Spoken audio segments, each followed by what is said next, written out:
Le Nord enterré dans une profonde fosse. À l'époque coloniale, dans un petit village enclavé, situé à une région montagneuse, quelque part au pied du Maghreb, vivent en paix des villageois qui partagent des moments agréables. Chaque jour, à l'accoutumée, tous les hommes se réveillent de bonne heure et se rendent au pâturage très loin pour faire paître leur bétail.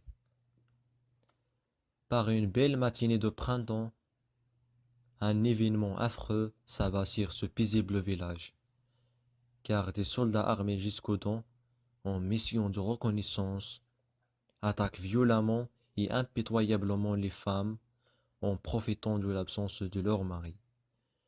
Celles-ci, à main nue, ne sont pas en mesure de résister.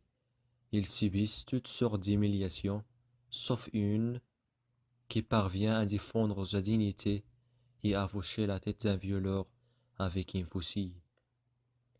Dès que la mission de reconnaissance réalise ses objectifs, les troupes se rendent à leur caserne. Un silence assourdissant règne au village.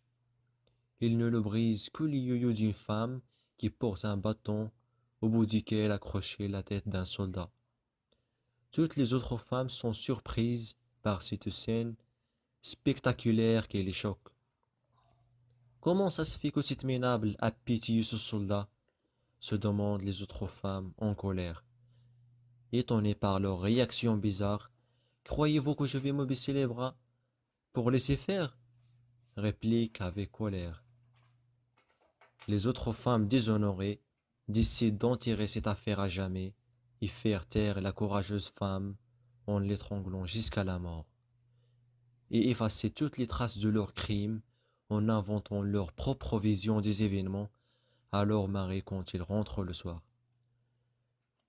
Mais des patrouilles militaires se rendent à nouveau au village au bout de quelques jours pour rechercher le soldat disparu et faire découvrir la vérité de la femme injustement assassinée. Moralité. La monnaie courante de nos jours, c'est attaquer les honnêtes pour les faire taire, cacher ses propres défauts et éviter que tout le monde soit au courant. Mais la vérité ne se cache guère et se manifeste toute seule, tôt ou tard, pour se présenter devant tout le monde et démasquer les tricheurs, les menteurs et les hypocrites. Il est identique à l'huile qui flotte sur l'eau. Quoi qu'on fasse, on ne peut jamais inverser les réalités et truquer la vérité. C'est une question de temps et tout le monde soit au courant. C'est inutile d'aller à contre-courant.